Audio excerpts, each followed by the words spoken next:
Welcome to today's webinar featuring a discussion about a worldwide paradox. Global prosperity and diversity is unprecedented. At the same time, we're witnessing a rise in social unrest and widening wealth disparity. Technological advancements, economic growth, and 100 years of poverty reduction efforts have improved living standards worldwide, yet protests still erupt, fueled by discontent and a sense of injustice.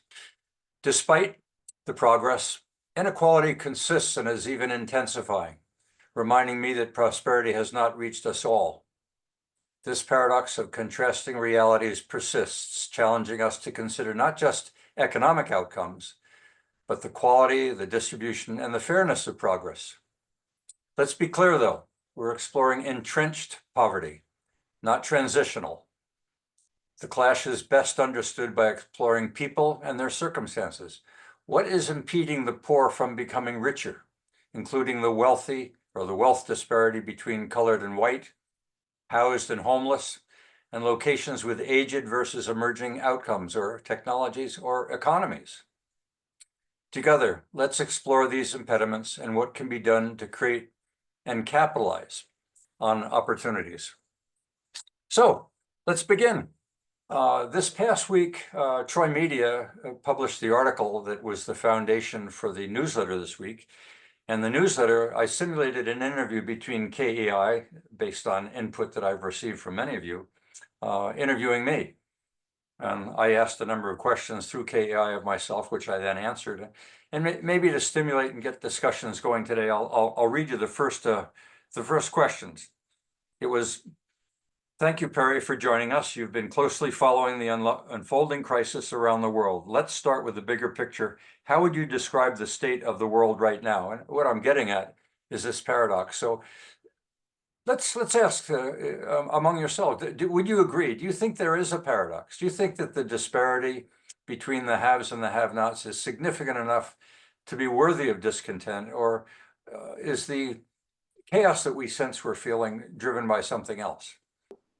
I've always wondered whether the disparities are really actually less today than they were in history. That were we in feudal times and even before then, we had this mass of poor people and this tiny elite that had political control, and I suspect controlled all the wealth of the nation, the region, the area, whatever you want to have it. And we actually have less disparity today, and we have rising expectations. And those rising expectations are the source of the discontent that you mentioned. Let's jump in there. Where are those expectations coming from? Because I think you're onto something. If we take the scenario and assume, for example, for discussion, that in fact the disparity is not as great as someone is proclaiming they are, is this because government and media, whatever, in order to command attention, are simply promoting where the differences are, no matter how small they might be, in the interest of selling their power or selling their products? Or is it that if you have an autocratic system, you don't have rising expectations because you just, you either kill or burn at the stake those who are inconvenient or difficult or insurrectionists. And now in a more democratic system, we value the rule of law for good reason. And to be reelected, you have to raise expectations. And now there's this gap between reality of whatever the economy or the political system can deliver and the expectations that have been set by politics and politicians of all stripes. And that gap is the unhappiness that you're describing. So in one system, you suppress discontent, and the other system, you almost encourage it because that's the source of innovation. And interestingly enough, and you've arrived at just exactly what we're going to talk about in December, which is the role that free expression plays in innovation and how it may be a contributor to one of the reasons that some jurisdictions are more prosperous than others, is they allow that level of discontent to occur in the belief that it's a source of innovation. Alona? I agree with that 100%. And what Yogi has said about this, we're better off than ever. However, mainstream media is fueled by one thing, and that is profit. You know, the root of consumer means to destroy, but we have built this economy on these incredible expectations. It's not enough to have, you know, 2 cars in your garage. You need 4, and 3 of them need to be I don't know, a Lamborghini or something. And so we have built an economy that takes. We have not focused on a kind of circularity and a Okay, little bit of frugality. And I'm, you know, not touting Europe as the be all and end all of the world, but North Americans have this idea that resources go on forever. And it stems from 2 things. They came to North America, there was so much wood that they could smell the pine off the shores of the ocean before they arrived. That was the one thing. And then when they came west, so many buffalo, my God, you could eat forever. You know the story of Hansel and Gretel. They were they were looking for sticks. They didn't have enough food. And like, North Americans have forgotten that. okay, one of the points you're raising is an economic strategy would be one of sustainability, and I think that has recently emerged in Yes. the belief that we're running a consumption economy, but a more balanced economy would be one that takes a longer term perspective. Wealth disparity is a big issue today, and it's partly the perception of this because we now know a little bit about those super wealthy, the billionaire club, but still we know so little. We can even glorify and glamorize these mythical creatures, turn them into gods and demons in our minds. That also makes us more observers of the human condition rather than participants. Plus, at the same time, in order to achieve the economic progress, we've continued to standardize and specialize so that the work that we all do is so narrowly defined and repetitive that it's meaningless. So there's a void of satisfaction here. It's a sense of emptiness that we continue to try to fill by surrounding ourselves with material things. But a house is never big enough, our car is never new enough and fast enough. Yet there is that lingering emptiness because I think with the departure of religion, and I don't mean to say religion's the end of all good, but it's there is a vacuum there of ways to find fulfillment in our lives, to climb that hierarchy of needs to self-actualization and transcendence. So I think that's part of the problem too. But it's easier to point to people who are filthy rich and say they must be cheaters, and many of them are. I think many of them are actually OCD'd themselves on hoarding. You know, obsessed with material wealth. They're not spiritually mature, but I think that it's a compound kind of problem. It isn't just about income and wealth disparities. We've initiated a discussion about whether or not the disparity or the inequity is in fact unique to now. And we've also discussed whether or not our economy, at least the one we're familiar with here in the West, is in fact preoccupied and obsessed with consumption as opposed to sustainability. And now you've raised the point of whether or not the pursuit should be for material items or whether or not there's a higher order of pursuit of the individual. Let me share with you how I answered this question. That was, I noted that we are living in a paradox. We live in the best and the worst of times from some people's perspective. Some say it's the best, some say it's the worst. On one hand, global welfare has never been better in terms of technological advances worldwide, advances in health and education worldwide, economic growth in almost all regions, and improved overall living standards for most. Yet at the same time, we're seeing, and this is the point, that even though we seem to live in a world of more and plenty relative to the past, we're still seeing increased turmoil.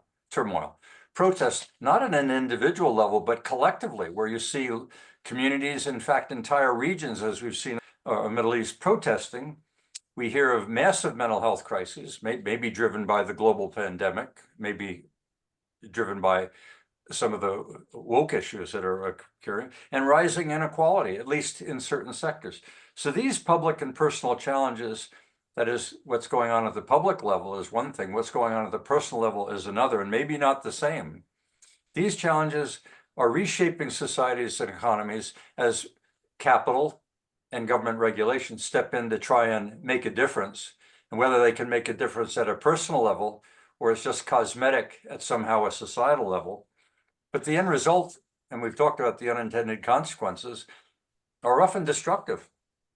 So KEI then went on and said, well, you mentioned inequality, which we jumped into that right off the bat as a critical issue. And how is it playing out on a global scale? And I said, the economic strains are palatable, especially in light of inflation. Now, it may be coming down of late, but the reality was inflation had a very significant impact on what was going on at an individual and societal level. Energy prices were surging. There were disruptions to supply chains, made worse by the wars in Ukraine and the Middle East. Central were the rising interest rates to combat inflation, but this risked pushing some economies into recession. In fact, there's a threat right now that China's economic slowdown, which has triggered $1 trillion in US dollars economic stimulus to try and prompt that economy, may in fact be leading China into that recession. There's been discussion on that this week. Developing nations already burdened by debt, and even US in particular, are at the greatest risk of financial collapse, which is only widening the gap between the rich and the poor. People are experiencing job insecurity and declining living standards, fueling social unrest. So what I was getting at there, and the thing I tried to point out, is whether it was driven by the pandemic or driven by the need by governments to slow down the amount of spending and introducing interest rates, the impact of those interest rates had a differential impact on those that weren't as exposed to rising interest rates. They didn't have the debt, versus those carrying credit cards that were maxed out, carrying 20% and more monthly payments. I mean, that is a very significant burden being weathered at maybe not at the level of those in this network, but among those within our communities and our society. So in spite of the fact that we may want to deny that the inequities are any greater than what they've been in the past, the reality is they're there. And one of the questions that was posed to me today was, and whose problem is it? Some say it's government's problem, or it's government's opportunity to fix it. Others say that's a waste of money and it's a waste of effort, that the real attention should be given at the educational level to try and work with the individuals to teach them and help them lift themselves. And therein lies one of the political differences between empower government versus empower the individual. And that's I vote for B. I don't, of those two alternatives, Perry, A just adds to debt, not to results. I fully understand that, and that's where we find ourselves into political leanings of ideologies that say no, it'll be government that has the responsibility and should fix it. Now, what that leads me to a very interesting question you may want to weigh in. There's a phrase by Lord Acton saying power corrupts and absolute power corrupts absolutely. So if you give government power, and a lot of it, as it asks for more, claiming that the problems aren't being fixed yet, but with only a little bit more money and a little bit more power, we're going to help individuals. Or is that a trap, a never-ending trap?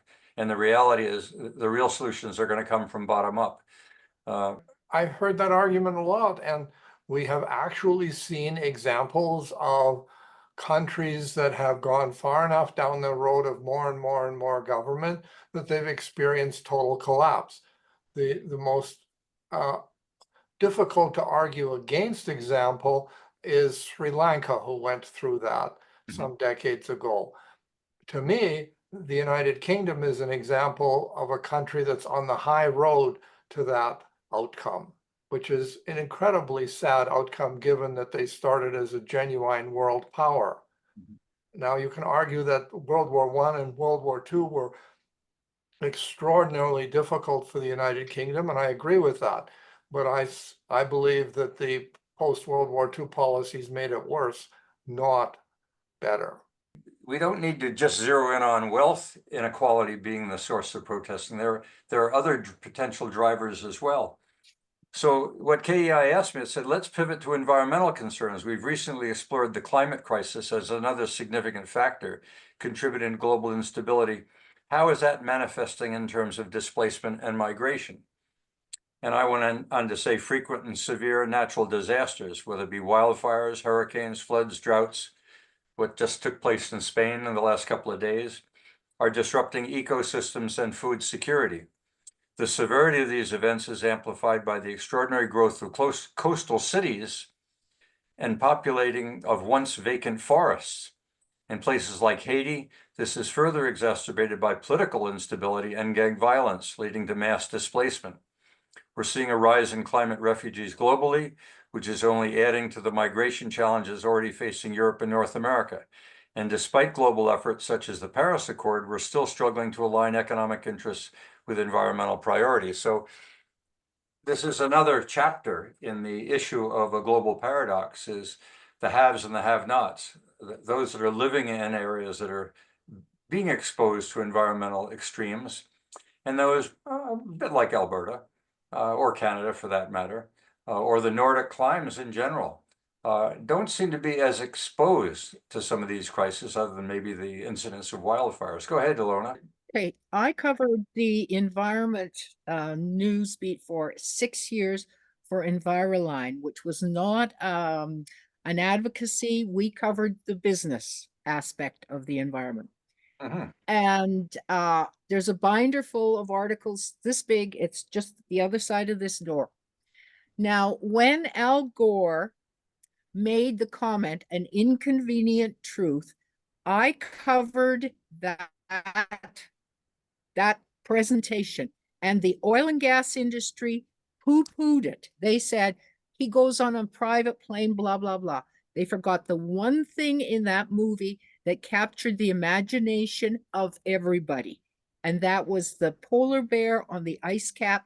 And I said to the industry, do not ignore metaphor.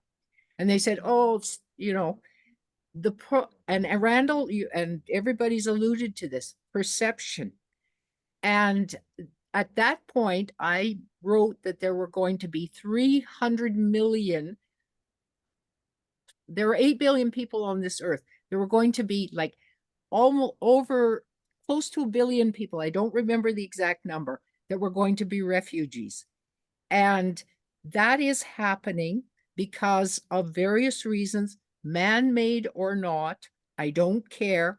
The environment is changing, and it just turns out that the highest populations often are in the most vulnerable areas. That's just a historic kind of thing.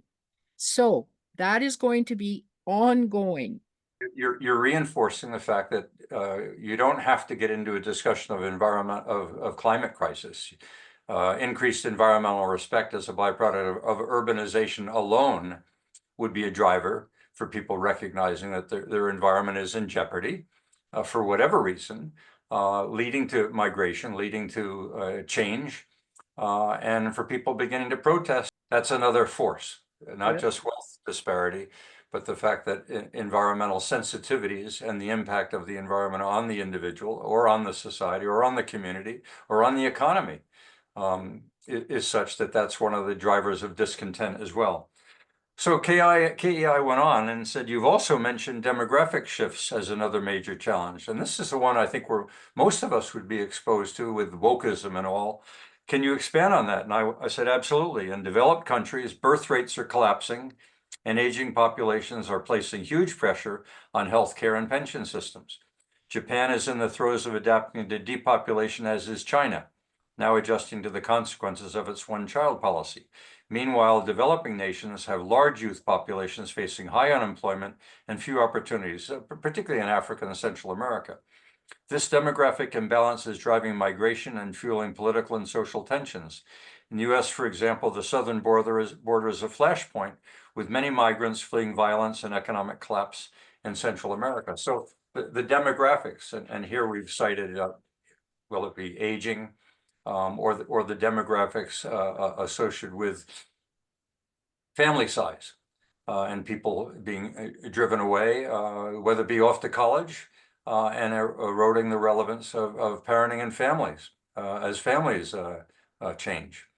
So demographics and the changing demographics on a world scale are having significant impact on social unrest and disruption. Go ahead, Randall. Well, we've referred to identity politics over the last few years. People identify with others based on things like skin color or religion or your political views. And there is kind of a polarization, a multipolar polarization going on that, people need a sense of belonging, and whatever it is that they identify with, that gives them a sense of strength and a voice as a collective against maybe the abuse that they perceive that that group has received over the years, neglect or abuse. And so that is definitely a contributing factor in the overall protests and chaos, I think, that we're seeing around the world. But it's multi-layered too. Don't know where it goes from here. I'd actually thought of forming a seniors or elders council, multicultural elders culture council, to bring together voices from all the different cultures of the world and talk about the common humanity that lies beneath the cultures. That's another one of the things I'm working on. Great. Well, as soon as you build a group and it becomes an advocate, you have begun to build a border. And you begin to build an element of advocacy and increased sensitivity of that body, asking for recognition of their pain and how it might be resolved. So to some extent, as soon as you form these advocacy groups, you're adding to racism. Yeah, in a way. And so we have to somehow go a little deeper and notice that we all bleed red underneath, that there's more in common, really, than there are differences among us, and that we really should recognize these commonalities. I think Randall's on to something here, because the grandmothers who are central to the First Nations culture, they used to have, in some cultures, grandmothers have a position of respect and currency. And to address this idea of demographic and the changing demographic, this is a very sensitive, please let me finish. This is an extremely sensitive area, and I will deal with it as the best that I can. But there are certain languages in the world that hold women in a position of inferiority just by virtue of the way the language is structured in an authoritarian voice. And unless you acknowledge the voice of the grandmothers and the power, aside from the violence, then you are going to be lost as a civilization. Thank you. I don't think we have to go to that extreme. I think we're seeing within North America alone, with the mobility, not just of labor, but the mobility existing in families, the deterioration of the role of grandparents, and even the deterioration of the role of parents. This pursuit of individualism that is so characteristic of North America leads people to get up and go. Rapid urbanization in developing countries is another issue. We've certainly seen it in North America when they built this, Eisenhower built the superhighway, and all of a sudden America, with the automobile and the mobility, shifted. And we also saw with agriculture, the modernization of agriculture and the people leaving the farm and moving to the coastal areas. And you cited it when we talked about environmental issues, Alona. The rise of coastal cities, whether it be Los Angeles and San Francisco and Seattle on one side, or Atlanta, New York, Boston on the other side, coastal cities have just exploded in North America as we have gutted Middle America. And that in itself is an issue. And I think it was Barry Mayer that brought this to our attention last year. We studied urbanization, which is also going on in a massive scale in China. The consequences of this in Africa and Latin America have been huge. Infrastructure is struggling to keep pace with population growth in many urban areas, especially Africa, North and Latin America. This has created significant inequality between where people are coming from and where they're going to because of the lack of access to basic services. It becomes a breeding grounds for social unrest. Criminal networks, gangs, and cartels are stepping in where governments can't. The Irish and the Italians in New York City with the rapid migration after the potato famine, and with the rapid migration from Italy that was characteristic and portrayed in West Side Story in depth. And I can remember seeing some of that when I was growing up outside of New York, back in the 50s. Gangs were prevalent, and we're certainly seeing them in Los Angeles and California with the rapid migration growth as well.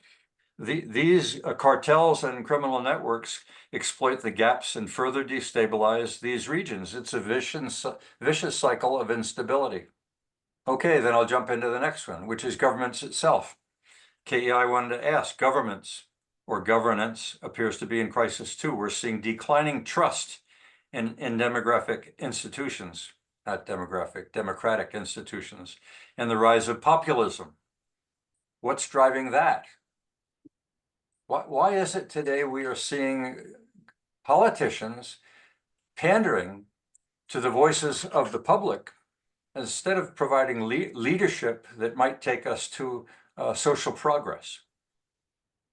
Something has happened where the popularity of getting votes at an individual level, regardless of the implications, spend, feed, regardless of debt, which has a bearing on the future, seems to be becoming very popular, and we're certainly watching it evolve in the US, but the US is not alone in this. So I went on to say political polarization is in fact a huge factor. Many governments are struggling to manage the rising tensions within their societies. Populist and authoritarian movements are gaining ground, which weakens democratic institutions and the rule of law. Disinformation campaigns, often fueled by both state and non-state actors, are further eroding trust. This is a huge and growing issue fueled by access to social media and was particularly evident during the global pandemic and now during, for example, the US election. Corruption compounds this, particularly in already unstable regions like Central America and parts of Africa. On the international stage, are global institutions like the United Nations equipped to deal with, are they equipped to deal with these crises? So now we get into how does one go about resolving the disparities that exist, whether driven by environmental issues, driven by urbanization, driven by the lack of trust, or driven by these demographic shifts. Where and who can one turn to in order to see that these degrees of disparity, even though they may be minor in history, still exist in our time, and sometimes on a pretty significant scale?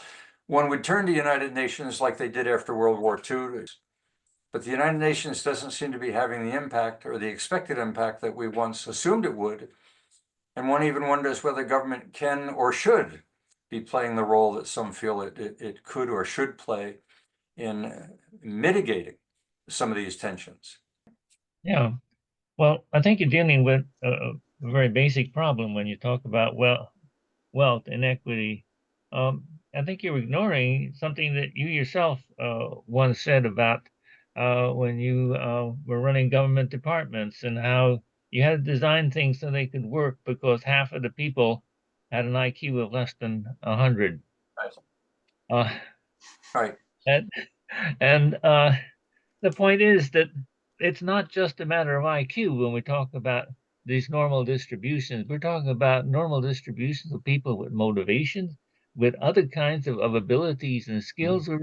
And if you take normal distributions and multiply by normal distributions, you still end up with normal distributions. And how are you going to try to get any kind of equity when you deal with a population like that? I think the only answer that you can sort of go to try to reduce the inequity is somehow be able to train people so that to work with the skills they have. And this comes down again to the whole matter of education. And this education, you have two sources of it. You can get it from government, and it's very clear from uh, everything that come across in the news about lack of funding for schools, overcrowded schools, not enough teachers, everything else. Well, if you keep pushing that, you're going to keep pushing the inequity because you're not giving the chance to people who have lesser skills in some areas and other skills to try to achieve anything more like a greater equality and ability and to make use of the talents they have. So one of the challenges that we have when we turn to government is government with its programs will introduce something that they expect to have a difference on people across the normal distribution. You've got pretty wide extremes there. And how do you design a program that can address what the individual requirements are? Therein lies a very significant challenge. On the other hand, education presumably allows a more personalized or individualized approach, so you can rally bottom up. But if classrooms have 40 people in the classroom, or the teacher doesn't have the time to provide individual attention, you hope that with the emergence of AI, for example, or some of the emerging technologies that allow you to individualize instruction, that we might be entering into an era where we don't need to turn to government programs, which were clearly ineffective because they really can't deal with things at an individual level unless they can give you that individual income and let you spend the money with guidance yourself. It seems to me what you've touched on is the real relevance of education as a tool, if in fact it's adequately supported, in order to build a bottom-up strategy in order to deal with disparities, whether it be of wealth, or why do you need to migrate, or maybe you should migrate, giving individual initiative and individual attention, that people will make a difference for themselves and society will benefit. Picking up on what Tommy said, and maybe up to the last 40 minutes or so of discussion here, departing a little bit from it, if we look at education, social media, for example, soundbite news items, we get maybe not the whole story and maybe not the right information, but we sit back and think about it and we say, we get it. And then we have to do something. We just can't sit here doing nothing. So do we get info or information on things and think we understand enough to move forward? Interest rates have dropped. Now I can afford a house, that type of thing, without thinking of where that's going to go. So do we get ourselves into trouble by doing these things before we're ready to do them? Well, when we do those items or those tasks, whatever, we make those decisions, and we really find ourselves in a problem. Who do we go to? We don't typically look in the mirror and blame ourselves. We turn to government and complain about all sorts of things.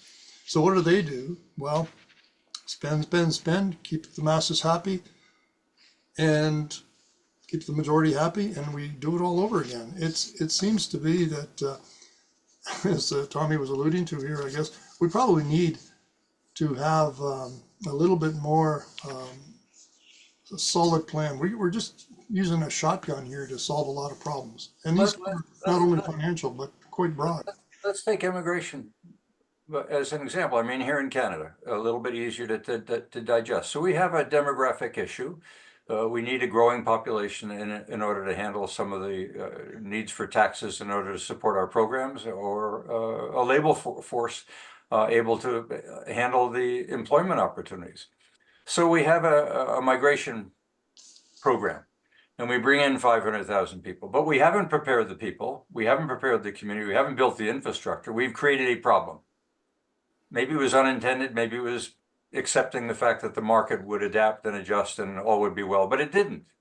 And so you get protests. You get protests from those that say, look, at our communities do not have the assets that they once had to serve the indigenous population, the existing population. We've created a problem, and we get protests. And do you blame government? Do you jump on the backs of the migrants themselves and blame them? I mean, who kicked off the program in the first place and was not ready for the unintended consequences of demands on healthcare, education, and infrastructure? Well, is someone going to pay the price? Will the power shift now from one party to another because another party now uses that as fodder in order to win an election and saying it was done poorly? You didn't prepare the people, the community, or the infrastructure. You jumped into solving a problem as government because you had the power, and it's become corrupt. Well, it's easy to recognize the problem, but you know, if another government steps in, um, they're ending up with the same problem unless they've got some view to Right. how they're going to solve it. Well, they may argue that they didn't create the problem, but they now have a means of solving it. And by slowing down immigration, catching up on the educational infrastructure, as Tommy has pointed out, catching up on healthcare, and making the argument, you created the problem and we're going to get elected to solve it. Now, whether they can solve it, of course, people will vote in an election whether or not they have confidence that they will. And if they don't, they'll have confidence that they'll toss them out and move on. Okay, I'm going to shift to another driving force behind inequities, and that is, KEI asked me, you've often spoken about the risks and opportunities presented by technological advancements. How do you see technology influencing these global dynamics of protests and inequities? And I went on to say that technology is a double-edged sword. On the one hand, advancements like fusion energy in the future and genetic engineering and cellular therapies could in fact revolutionize industries and healthcare. The social and economic impact would be transformative. But again, the rapid pace of technological change is outpacing the development of the associated infrastructure or economic or regulatory frameworks.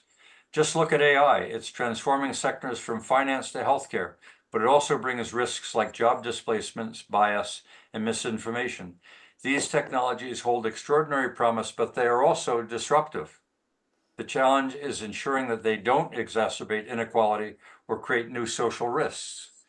Now we had, and it turned out to be one of the most popular webinars we've ever featured, which was Slow Down ChatGPT, which was a recognition by our own network that one of the most fascinating technologies that we've been monitoring, we recognize it has disruptive implications and we need to catch up.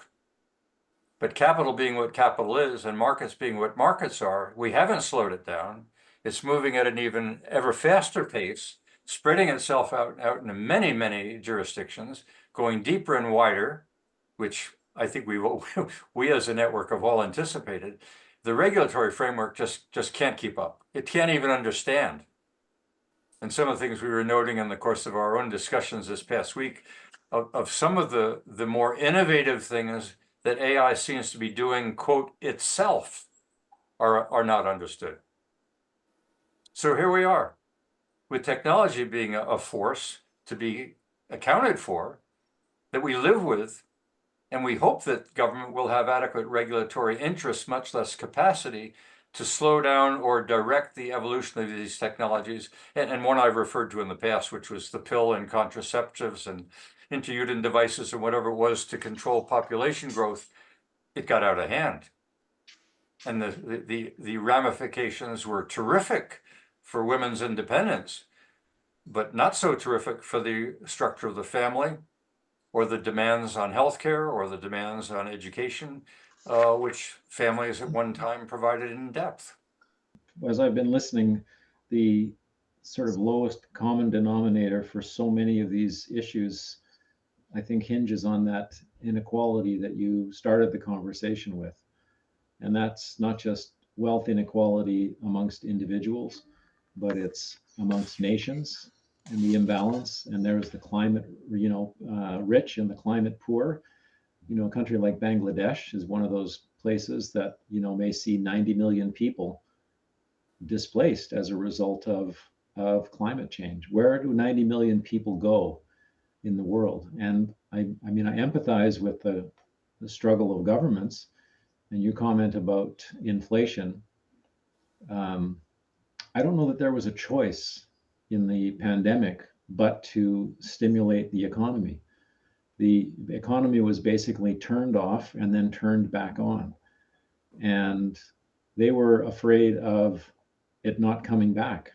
They were afraid of a much more dire circumstance. And so the trillions of dollars that were infused into the global economy, you know, I don't think there was any doubt that that was going to be inflationary. And now that's kind of, you know, the pig has moved its way through the python, and it's worked its way through the system. And now we're starting to see, because of the tightening that resulted and the labor market correcting itself, we're seeing that the inflation rate has dropped and interest rates are coming down. So we're seeing our way through this. And we have an inherent advantage in a developed country to be able to weather that much more so than does a third world or developing nation. And it's, again, it's that wealth inequality. And I mean, we talk about the billionaire class. I think that's when I popped in here, as I think as Randall was talking about the billionaire class. And we're kind of shocked with the fortunes of Bernard Arnault and Elon Musk and Jeff Bezos. And they're not as rich as Carnegie or Rockefeller were in their day. In today's dollars, they had on the order of 400 billion in assets. I mean, what Rockefeller had amounted to about 3% of the US GDP. It was an incredible amount of wealth. Now, I think we're going to surpass that. I think we're coming up to the first trillionaire. Like Elon Musk is already, you know, a quarter of a trillion nearly. Bernard Arnault is the world's richest man, the guy behind all of the luxury brands.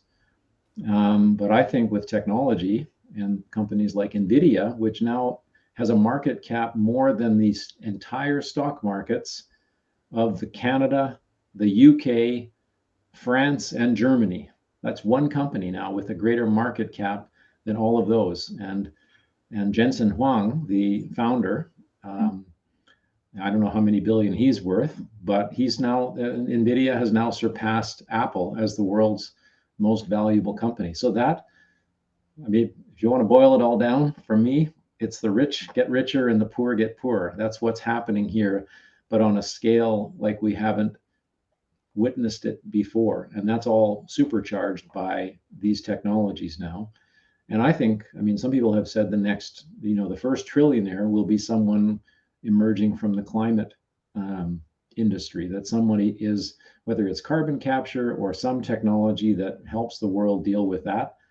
I don't know. Could be AI. Could be AI is going to help us to solve that.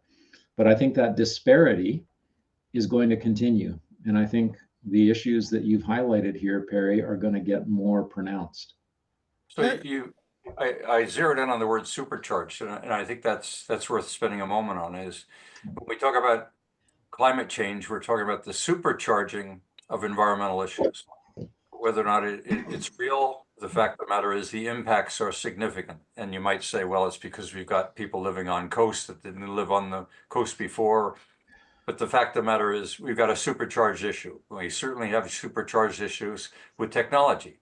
We certainly look like we've got supercharged issues on demographic matters as the populations age and as we see increased migration. We're seeing supercharged issues as it relates to the politics of the world. So somehow or another, all these supercharged issues are converging at the same time. Nostradamus has something to say about that, but I won't go there. I'll go to Randall instead. Yeah, I will pick up on this supercharging and the kind of numbers that Jeff is throwing out there, because I am once again reminded our little brains, although we think we're pretty smart compared to other animals, you know, language and culture are actually big contributors to how smart we are and how much we know. We don't often give that enough credit, but our little pea brain was designed for hunting and gathering in a small community. And here we are, we don't really know what a million anything is, let alone a billion or trillion. We have no concept whatsoever of the disproportionate wealth in our world, or we don't even understand, you know, 8 billion people interacting on this planet, more than half of whom are on the web and have multiple relationships with people they don't even know.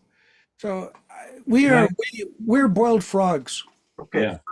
Can I just add to that, Randall? Because I know we toss this when you talk about the stimulus in post-pandemic, and I think in the US it was $2 or $3 trillion. And we talk about the world's first trillionaire maybe in the next decade or two.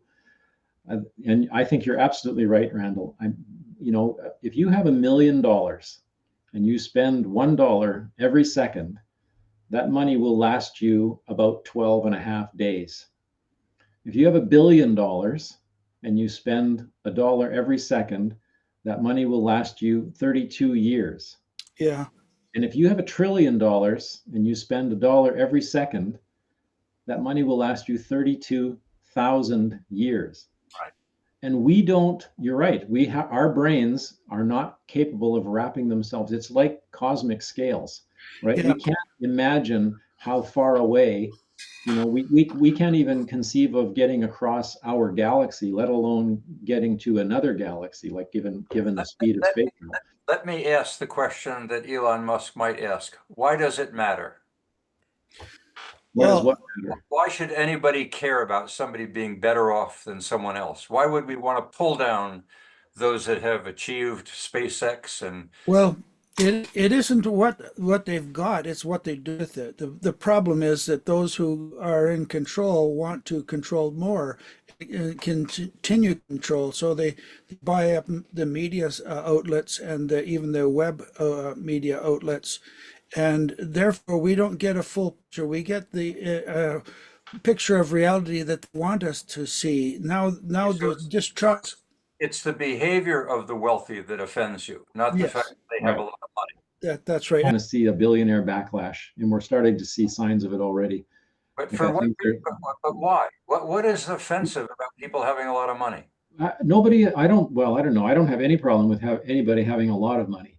But I mean, what we're talking about is at such a level, and then the disproportionate power and influence that those individuals have and are capable of having over society. When you talk about, Musk having more money than, many countries have, that's what I think rankles people and gets under people's skin. You walk by somebody that's sleeping on the street, and then you watch TV and they're showing somebody's mega estate in California being sold for hundreds of millions. It like, what are you going to do about all these homeless people if that wealth is concentrated in a few hands? That And when trillionaire, people are living in one humongous house, and these people are outside in the cold. I mean, it's offensive to humanity. but the trillionaire didn't put them on the street. And why should you care about the plight of someone on a street?